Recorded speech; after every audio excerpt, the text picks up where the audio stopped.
Bismillahirrahmanirrahim. Assalamualaikum warahmatullahi wabarakatuh. Salam sejahtera bagi kita semua. Kali ini saya akan memperkenalkan diri saya terlebih dahulu.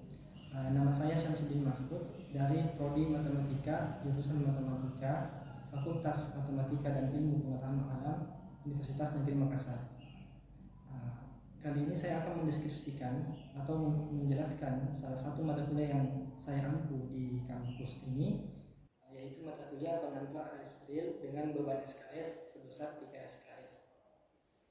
Dalam mata kuliah ini akan dipelajari 3 pokok bahasan yang menjadi pokok bahasannya, yaitu pertama logika pembuktian terkait himpunan dan fungsi, bab yang kedua atau pokok bahasan yang kedua yaitu tentang sistem bilangan real, kemudian yang ketiga tentang barisan bilangan real. Adapun capaian pembelajaran mata kuliah yang diharapkan pada mata kuliah ini, yaitu setelah mempelajari mata kuliah ini diharapkan mahasiswa mampu memahami konsep-konsep yang terkait dengan 3 bab tadi. Memahami dalam arti mampu menuliskan bukti-bukti dasar yang terkait dengan materi. Kemudian terkait dengan capaian pembelajaran ini juga CPL yang sesuai dengan hal tersebut, kami berharap bahwa dengan pelajaran ini mahasiswa lebih taat secara beragama, kemudian taat hukum, memiliki kemandirian, kemudian mampu melakukan kajian secara lebih ilmiah dan berpikir atau melakukan penalaran secara logis. Adapun rincian materi yang akan dipelajari pada bab pertama logika pembuktian terkait himpunan dan fungsi, di sana akan direview kembali tentang operator-operator logika bersama dengan lingkaran, termasuk juga tentang bagaimana membuktikan kasus-kasus terkait himpunan dan fungsi seperti induksi matematika. Di sana juga akan dipelajari bagaimana teknik pembuktian, mau pembuktian langsung maupun yang tidak langsung. Pada bab yang kedua sistem bilangan real, di sana akan ada 3 hal yang menjadi pokok pembahasan. Yang pertama terkait dengan aksioma lapangan, kemudian yang kedua terkait dengan aksioma urutan, kemudian yang terakhir tentang aksioma lapangan. Nah, ketiga inilah yang membangun sistem bilangan real, sehingga dengan 3 hal ini kita bisa mengetahui apa yang menjadi sifat atau aksioma esensial yang harus dimiliki oleh sistem bilangan real. Pada bab ketiga tentang barisan, di sana akan diperkenalkan tentang barisan konvergen, sifat-sifat dasar barisan tersebut, kemudian barisan monoton, barisan bagian, termasuk juga kriteria Cauchy, kemudian ada properly divergen, kemudian sedikit juga tentang pengantar deret tak hingga. Di sini dimasukkan di barisan karena memang di sana nanti deret itu ditinjau seperti barisan. Kemudian untuk menyampaikan perkuliahan ini, saya memilih menggunakan direct instruction atau pembelajaran langsung. Hal ini dengan pertimbangan bahwa mata kuliah ini merupakan mata kuliah dasar yang sifatnya prosedural dan struktural, sehingga memang secara hierarki harus diperhatikan dalam penyampaian materinya, sehingga diharapkan mahasiswa tidak melewatkan sedikit pun dari pembahasan materi yang akan dipelajari. Pada bagian pembelajaran ini, bagian delivery dari pembelajaran ini adalah terpusat pada penyampaian materi kepada mahasiswa. Kemudian adapun interaksinya bisa berupa tanya jawab apabila ada yang ingin dikonfirmasi oleh mahasiswa atau ada yang ingin ditanyakan oleh mahasiswa. Adapun bagian asesmennya atau penilaiannya itu akan selalu disampaikan di awal perkuliahan pada kontrak perkuliahan. Untuk penilaiannya mungkin bisa saya sampaikan di sini. Tugas itu bobotnya 30%. Tugasnya berupa soal latihan atau mungkin berupa catatan langkah-langkah. Jadi setelah diberikan pembelajaran di kelas, mereka diminta untuk menuliskan langkah-langkahnya, bukan menuliskan kembali bukti terimanya. Kemudian 10% partisipasi. Partisipasi itu adalah kehadiran bersama dengan keaktifan kelas, tanya jawab. Kemudian ada tes perkanan, jadi setiap pekan dites mulai dari pertemuan kedua, bobotnya 30%. UTS dan UAS berupa tes tertulis dan bobotnya masing-masing 15%. Saya kira seperti itu kontrak kuliah yang gambaran umumnya. Dan berikutnya akan diberikan contoh video pembelajaran atau contoh video pengajaran yang akan saya tampilkan. Terima kasih.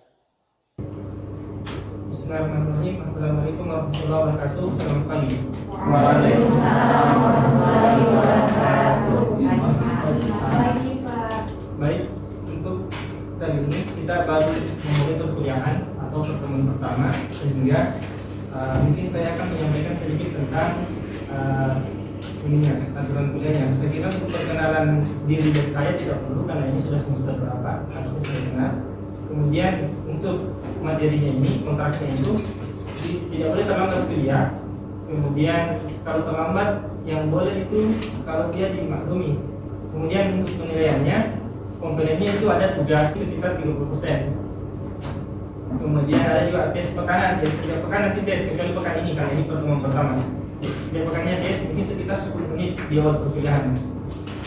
Itu poinnya sekitar 30% juga. Kemudian partisipasi yang mungkin isinya nanti kehadiran dan keaktifan di kelas, bertanya menjawab itu sekitar 10%. UAS dan UTS-nya masing-masing 15% dan keduanya tertulis. Untuk perkuliahan ini, mata kuliahnya kan 3 SKS, mata kuliahnya pengantar steril. Isinya itu pertama mirip dengan di landasan. Jadi pertama itu bagian pertama logika pembuktian khususnya diterapkan nanti pada himpunan dan fungsi. Kemudian bagian kedua itu sistem bilangan real. Kemudian bagian ketiga nanti ada materi barisan bilangan dan juga di sana sedikit tentang deret, tapi deretnya itu sedikit sekali. Di logika nanti ini yang bagian awal yang mungkin pertemuan ini kita akan ambil sebagian itu mirip-mirip dengan yang kita pelajari dulu mungkin di mata kuliah landasan matematika. Tapi di sana nanti saya akan beratkan pada materi tentang pembuktian. Kenapa penting itu? Karena itu yang banyak nanti kita gunakan di sini. Kemudian di bab kedua tentang sistem bilangan real. Mungkin kan semuanya sudah kenal bilangan real, tapi kita tidak tahu sifat-sifat yang mana saja yang esensial. Maksudnya apa esensial? Artinya kalau kita sudah punya sifat itu, dia sudah menggambarkan keseluruhannya itu bilangan real. Itu maksudnya sifat esensial. Nah di sana nanti ada 3 yang pokok, aksiomanya yang esensial. Kalau kita sudah punya ini yang 3, maka sudah dijamin bahwa dia adalah bilangan real. Sedangkan di barisan itu ada beberapa konsep yang akan kita pelajari. Di antaranya mungkin definisi, kemudian sifat-sifat dasar, barisan monoton, barisan Cauchy, dan mungkin terkait dengan beberapa sifat lain terkait dengan barisan itu tadi. Kegunaannya barisan nanti ini kita pakai ke mata kuliah lanjutan dari ini. Misalnya analis real. Materi yang pertama terkait dengan logika pembuktian. Di sini mungkin masih review, jadi mungkin saya akan mengecek dulu ke kalian apakah masih ingat di landasannya. Pertama mungkin kalau ingat tentang logika dan pembuktian, saya akan bertanya tentang pernyataan. Mungkin bisa dilihat di layar sudah ada modul yang kita gunakan. Modulnya juga saya sudah kirimkan sebelum kita mulai kelas ini melalui grup WA-nya. Oh iya, saya lupa sampaikan bahwa nanti kalau ada pertanyaan, misalnya tiba-tiba di rumah ada yang kepikiran atau sementara belajar, bisa kalian tanyakan di grup WA-nya. Sembarang jamnya, artinya terserah kawan saya mau ditanyakan silakan. Kalau saya belum jawab berarti mungkin menunggu belum, tapi saya akan usahakan untuk jawab. Kita bisa lihat dulu di layar yang modul yang saya bagikan itu. Mungkin sudah dibaca sedikit. Pertama kita coba ingat kembali pernyataan. Ada yang mengingat sih apa itu pernyataan? Ada yang bisa mengingat-ingat waktu kuliah di landasan dulu? Pernyataan itu apa? Ada? Atau sudah lupa? Kalimat. Ya, coba. Kalimat yang memiliki nilai benar. Kalimat yang memiliki nilai benar atau salah. Kira-kira pertanyaannya apakah boleh memilih keduanya atau hanya salah satunya? Ya, hanya salah satunya kan? Berarti kalimat yang hanya memiliki satu nilai kebenaran, yaitu benar saja atau salah saja. Kemudian temannya pernyataan itu ada namanya kalimat terbuka. Ada yang ingat ciri-cirinya kalimat terbuka atau bisa memberikan contoh kalimat terbuka? Ada? Coba. Orang cantik. Oh itu kalimat terbuka. Kenapa dikatakan kalimat terbuka coba? Karena dia memiliki nilai kebenaran.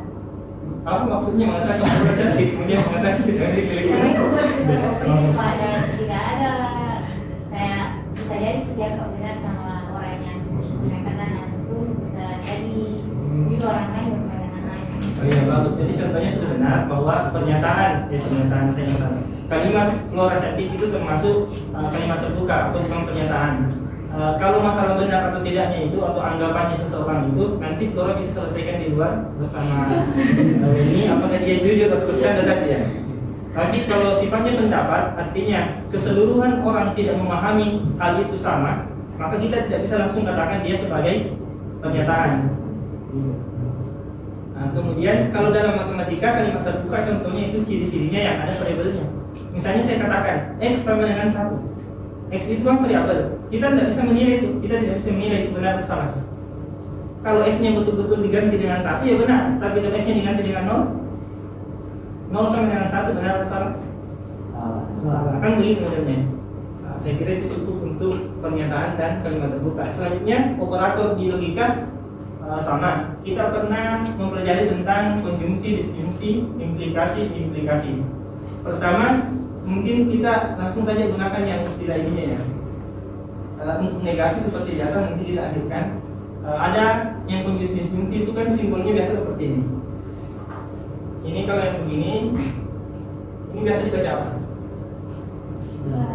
Dan kemudian yang seperti ini atau kemudian yang seperti ini jika maka kan untuk bahasa ininya dia adalah operator implikasi. Bahasa Inggris itu implication, bahasa Bugis. Kemudian yang begini karena ada dua implikasinya, makanya ada B-nya toh. Nah kita coba nanti fokus kita nanti sebenarnya di sini, cuma kita review kembali. Kalau dan ada yang ingat apa syaratnya dan? Coba angkat tangan yang bisa syaratnya dan. Kalau salah tidak masalah, nanti dibenarkan. Nanti bisa mengutarakan pendapat dulu. Dan coba. Tadi kan sudah Benny tadi ya Bu Benny. Coba Wani lagi. Kalau dan apa Wani? Pernyataan yang bernilai benar jika pernyataan bernilai benar jika keduanya bernilai benar. Ya, hampir benar, tapi ada yang kurang ya. Jadi maksudnya itu karena yang di kepala kita kan ketika belajar kan, dulu kan perkara seperti ini kan. Dua saja, makanya kepikirannya definisinya adalah hanya bernilai benar ketika masing-masing dari kedua P dan T ini selalu benar. Nah, sebenarnya yang tepatnya adalah semua unsur yang terlibat dengan dan ini harus bernilai benar. Jadi kalau tiga begini, ketiganya harus benar. Tapi sepertinya itu yang dimaksud. Nah, kemudian kalau atau bagaimana? Salah satunya apa? Nah, berarti bernilai benar cukup dengan salah satunya yang benar. Tapi bagaimana kalau benar semua? Nah maksudnya ini kan ada dua. Kalau satu benar kan benar nih kan? Bagaimana kalau kedua-duanya malah benar? Ya benar. Nah, benar kan? Kemudian yang ketiga, ini biasanya repot. Jika B maka I, ada yang bisa mengingat definisinya apa?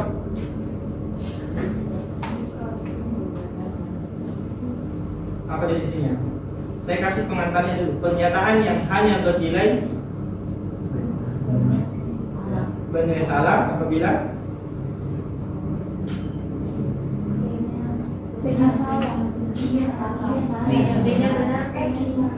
berarti jawabannya Rizky benar, P-nya benar, tapi I-nya salah. Sebenarnya yang begini semua ini kan kalimat logika. Asalnya mereka itu sudah ada di kepala kita. Artinya sudah ada jadulnya, cuma disimbolkan seperti ini supaya ketika mengerjakan masalah matematika, di mana-mana kan kalau kita bekerja di matematika akan mudah dengan simbol. Ya enggak? Coba ingat waktu sekolah dulu dikasih soal ini. Rifai membeli 3 pulpen dan 4 penghapus menggunakan uang sebanyak 5.000. Kemudian Rifai membeli 3 pulpen dan 10 penghapus menggunakan uang 10.000. Biasanya kalian kerjakan itu dengan cara apa? Pemisalan kan? Berarti disimbolkan. Nah itu yang mempermudah kita. Makanya logika ini juga dicoba untuk dibangun supaya menggunakan simbol agar kita bekerjanya tidak perlu setiap waktu harus mikir. Kan kalau setiap waktu harus mikir kan susah. Dengan adanya simbol-simbol begini dilihat saja, oh kalau begini, kalau mau benar ini berarti P-nya harus, ketika P-nya benar maka Q-nya juga harus. Nah kan itu saja yang ingat. Kita tidak perlu lagi menyeleksi seperti ketika menginstruksi logikanya seperti itu. Nah, kemudian implikasi. Untuk implikasi mungkin langsung saja karena sama-sama dengan ini. Implikasi itu artinya implikasi dua arah. Artinya nilai kebenaran P dan Q harus sama. Kapan bernilai benar? Kalau kedua-duanya sama-sama benar atau Kalau kedua-duanya sama-sama Salah. itu kebenarannya. Saya kira cukup untuk yang ini. Kemudian selanjutnya kita akan masuk ke teknik pembuktian. Ini singkat saja. Kenapa singkat? Karena sebenarnya ini kan sudah berlalu. Hanya kelupaan ya tadi ingkaran yang di modul. Kalau ingkaran itu lawan. Misalnya saya katakan misalnya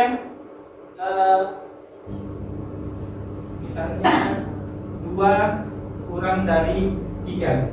Kalau ditanya apa lawannya ini? 2 besar dari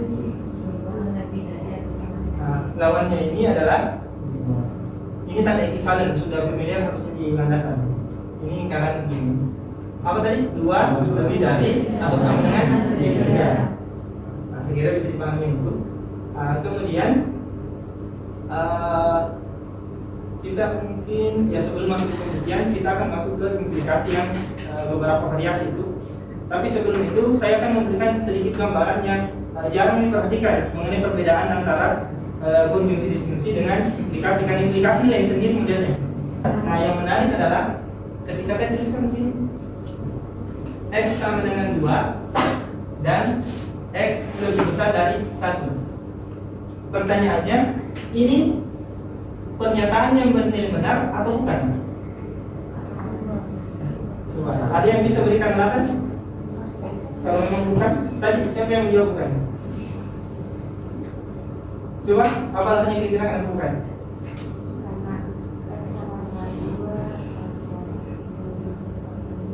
Karena ini belum diketahui nilai kebenarannya. Kenapa belum diketahui? Karena dia adalah ada variabelnya kan? Apa tadi kalau ada variabelnya? Karena dia adalah kalimat terbuka. Anggap saja KT itu kalimat terbuka. Kemudian ini sama kan? Ini juga kalimat terbuka. Akhirnya apa? Berarti ini benar atau salah? Hah? Ya, jadi tidak bisa ditentukan atau tidak dapat ditentukan kebenarannya. Kan tadi syaratnya kan dan itu semua itu yang terlibat harus bernilai benar. Jadi sendiri-sendirinya ini harus punya nilai kebenaran. Begitu, bisa dipahami? Nah, sekarang kita tinjau yang menariknya. Kan begini kan tidak ada nilai kebenarannya. Coba lihat yang kedua ini. Jika X sama dengan 2, maka X lebih dari 1. Coba kalian tanpa menggunakan dulu simbol logika yang kita punya, coba dibaca dengan kebiasaan kalian. Menurut kalian intuisi kalian yang ada sampai sekarang ini benar atau tidak? Benar kan? Benar. Dan memang secara logika juga nanti ini bernilai benar. Nah, tinggal bagaimana cara melihat kebenarannya. Mungkin sudah bisa dilihat bedanya kan? Kalau dan sama atau itu masing-masingnya harus punya nilai kebenaran. Sedangkan implikasi sendiri-sendirinya tidak perlu punya nilai kebenaran. Ini kan kalau ditanya X sama dengan 2 benar atau salah? Yang terbuka, jadi tidak tahu benar salahnya. Tapi kalau tidak pakai ini sudah bisa. Kenapa? Namanya implikasi, kita periksa semua kemungkinan. Berarti kemungkinan pertama kita cek seandainya ini benar, kan begitu. Kalau betul X sama dengan 2, berarti kan X-nya adalah 2, bisa? Kan ini yang betul. Sekarang dia di sini, berarti ganti dengan 2. 2 apa kalau tidak 1? Betul. Berarti benar juga jadinya kan? Kalau begitu implikasinya benar menurut definisi tadi. Sekarang kita coba kemungkinan kedua. Kenapa? Karena ini cuma terbuka. Bisa benar, bisa salah. Ini berarti bisa salah. Tapi kalau ini salah, menurut definisi implikasi, apakah mungkin implikasinya salah? Kalau B-nya salah, apakah mungkin implikasinya salah? Berdasarkan definisi tadi. Salah. Coba apa dari definisinya implikasi? Implikasi P maka Q adalah pernyataan yang hanya bernilai salah apabila benar tadi salah. Berarti hanya itu maksudnya itu saja kemungkinannya sehingga dia salah kan? Nah sekarang apakah ini beda dengan yang hanya tadi? Tadi kan yang hanya itu harus ini benar kan? Tapi ini salah. Berarti kalau begitu ini harus benar. Bisa dipahami? Ini trivial. Nah sedangkan teorema itu memang harus dibuktikan dan ini yang makanya kita perlu mempelajari teknik pembuktian. Mungkin kita masuk sedikit tentang teknik pembuktian teorema itu. Nah itu memanfaatkan ini saja sih sebenarnya. Kalau sudah bagus implikasinya sudah mudah membuktikan. Jadi di sana di modul kita bisa lihat ini gambaran ininya. supaya cepat kita lihat yang ini. Jadi anggaplah kita punya pernyataan berbentuk implikasi. Kenapa kita selalu ambil itu yang umum? Karena memang teorema nanti kebanyakannya dimunculkan dalam bentuk implikasi, berbentuk jika titik-titik maka titik-titik jika maka. Nah, bentuk implikasi P maka Q, katakanlah itu yang membuktikan seperti di atas pilihan ini. Anggaplah yang mau kita buktikan adalah berbentuk jika P maka Q. Jadi begini. Bagaimana metodenya? Langkah pertama adalah misalkan P. Apa maksudnya misalkan P? Berarti kita anggap P-nya benar. Jadi kan kalau kita bilang misal begini, berarti kan kita anggap yang begini itu yang benar kan, seperti itu. Kemudian gunakan premis. Premis kan sudah dipelajari logika. Premis itu bisa berupa definisi, aksioma, fakta, apa yang diberikan. Semua yang dijamin benar itu namanya premis. Nah, pokoknya masukkan premis-premisnya, kenakan dengan si P-nya ini. Terserah mau diapakan selama tidak melanggar aturan, sampai ketemu nanti bahwa Q juga benar. Jadi ini Q yang cari kebenarannya, seperti itu. Kalau sudah demikian itu sudah terbukti. Inilah disebutkan bukti langsung. Kalau kita bertanya begini, kenapa bisa ini cukup? Kenapa kita tidak misalkan P-nya salah? Ada yang bisa jawab?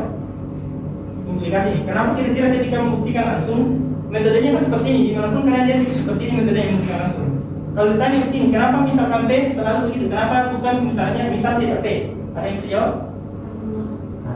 Karena tidak memenuhi definisi implikasi.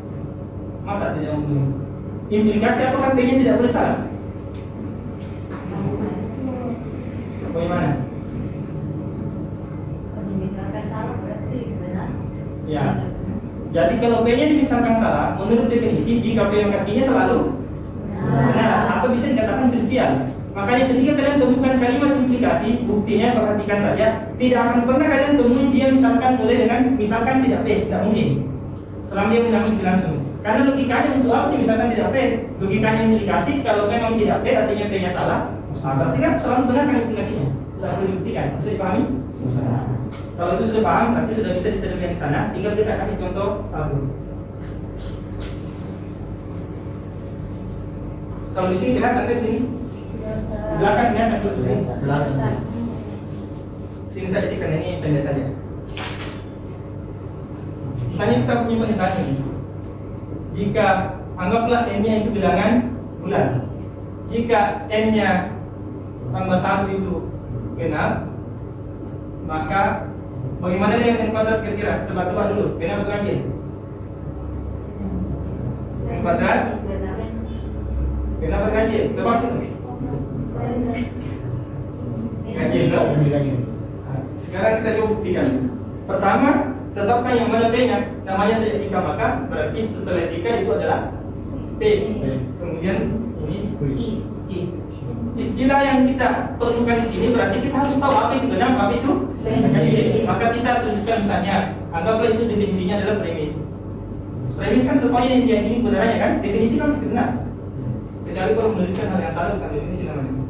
Berarti kita katakan A itu genap jika terdapat K bilangan bulat sehingga A sama dengan 2K.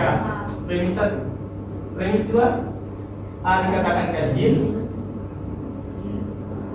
jika ada H mungkin dengan Z, jadi ini boleh sama boleh beda, sehingga A sama dengan 2H tambah boleh kurang 1 definisi. Bisa dimasuk sini. Nah, dari sini kita sudah punya semua istilah-istilah yang diperlukan. Maka kita sudah bisa memulai pembuktian. Ya ikuti langkah di sana. Berarti misal apa? Bukti. Baru kita mulai buktinya. Ini ceritanya. Kalau pada ininya saja kalian tidak tahu, tidak usah dikerja. Pasti kalian tidak akan bisa kerja karena definisinya saya tidak paham. Bisa dipahami? Nah, buktinya misalnya, berarti misal P-nya adalah n tambah 1 genap. Maka dengan premis 1 apa yang diperoleh? Premis 1 kan kalau genap berarti ada K elemen Z sehingga n tambah 1 sama dengan 2K. Berarti jadinya n sama dengan 2K kurang 1. Apa akibatnya?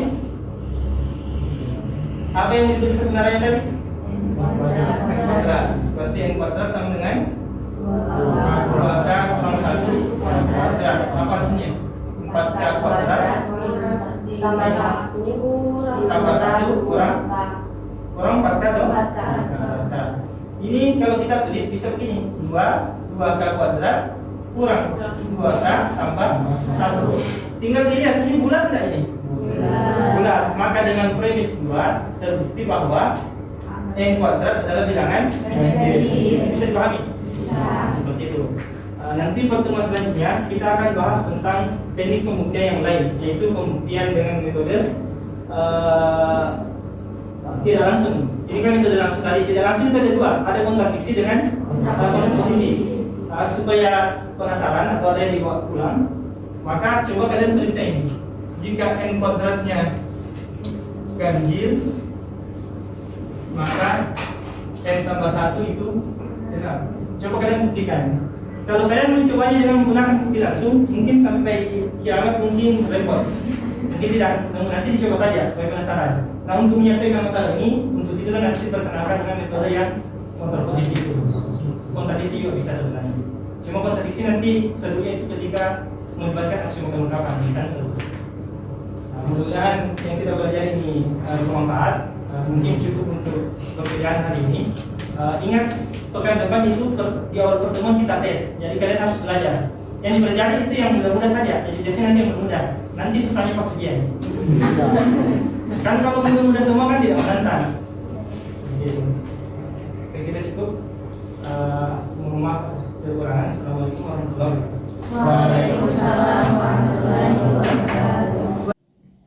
Baik, itulah tadi contoh video pengajaran saya yang telah saya lakukan. Mudah-mudahan dapat memberikan manfaat yang luas kepada kita semua. Assalamualaikum warahmatullahi wabarakatuh.